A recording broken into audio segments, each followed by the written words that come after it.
Section 4, or actually Unit 4, we're going to deal with matter and chemical change. So that's going to include, well, what matter is, first of all, what are elements, molecules.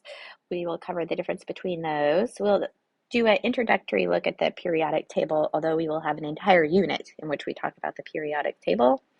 We will talk about classification of matter, chemical versus physical changes, and lastly, energy. So section 4.1 deals with a lot of definitions. So this unit has a lot of definitions in it, but we do have some fun labs to do also.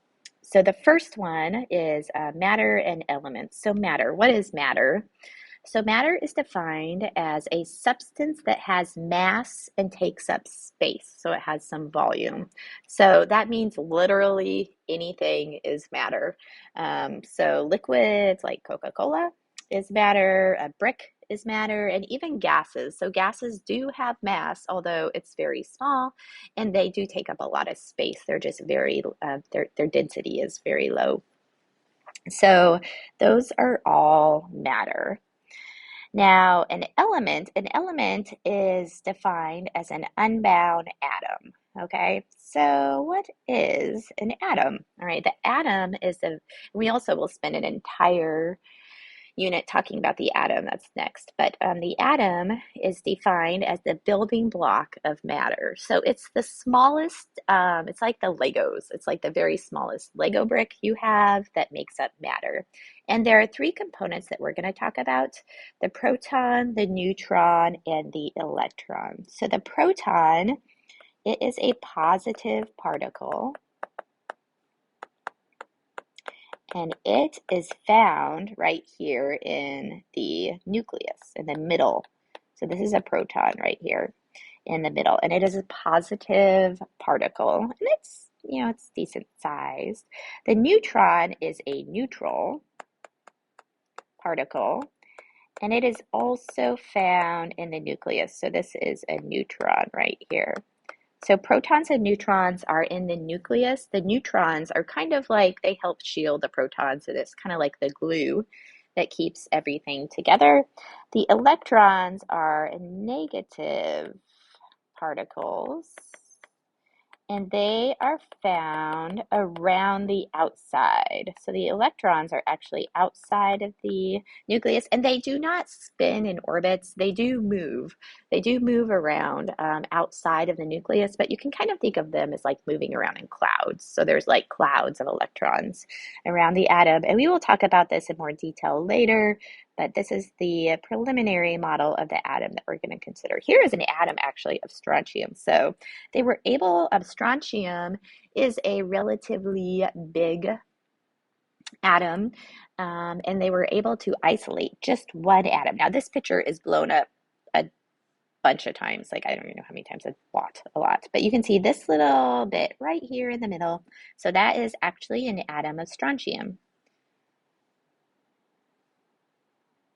Okay, so what are elements? So elements are, I do not have the definition there. Oh, elements are unbound atoms. We talked about that earlier. So elements are unbound atoms. So this is how you will see elements represented on the periodic table. So this element is carbon. So there are many different forms of carbon, like carbon right here on the top. We can see carbon is a diamond is just pure carbon in a crystalline structure. Also graphite that we use in our pencils, our pencil lead is graphite. So that is also pure carbon. It's just in a different form. Depending on the temperature and the pressure that it undergoes, you can have different forms of carbon, but those are both pure forms of carbon. So carbon has an atomic number of 6. So in the periodic table, you will see the atomic number on the top of the element. It's always at the top. And the atomic number is the number of protons. So if you remember, the protons are the positive particles in the nucleus, and that actually defines the element. So carbon will always have 6 protons. If we add another proton in, we would actually change the element, and it would have an atomic number of 7, and then it would be nitrogen. So it wouldn't be carbon anymore.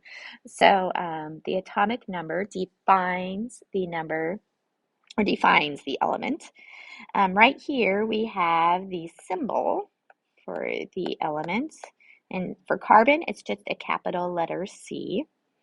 Then you usually have the name. Periodic tables vary on the information they include, but you usually have the name on there. And then at the bottom, we have what's known as the atomic weights. All right.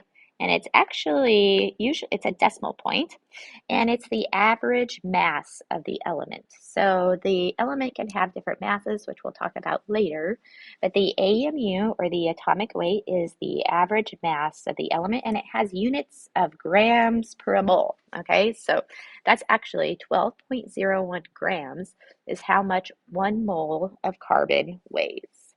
So we're not getting away from the mole anytime soon here. So the element symbols. So this is some examples of different element symbols. So for oxygen, we have O here. You can see it has an atomic number of 8 and an atomic mass, AMU, of 16.00 grams per mole. Sodium is actually represented by Na. It has an atomic number of 11, so it has 11 protons in its nucleus, and it has an atomic AMU of 22.99, so it's heavier. It's heavier than oxygen. All right, and chlorine right here is represented by Cl, has an atomic number of 17, and it has an AMU of 35.45. So you can see generally as you go up with atomic number, your elements get heavier, although there are some exceptions. One thing to notice about these symbols is that the first letter is always capitalized and the second is lowercase. So for like sodium has a capital M, N, lowercase a. Chlorine has a capital C, lowercase l. And that's the end of this one.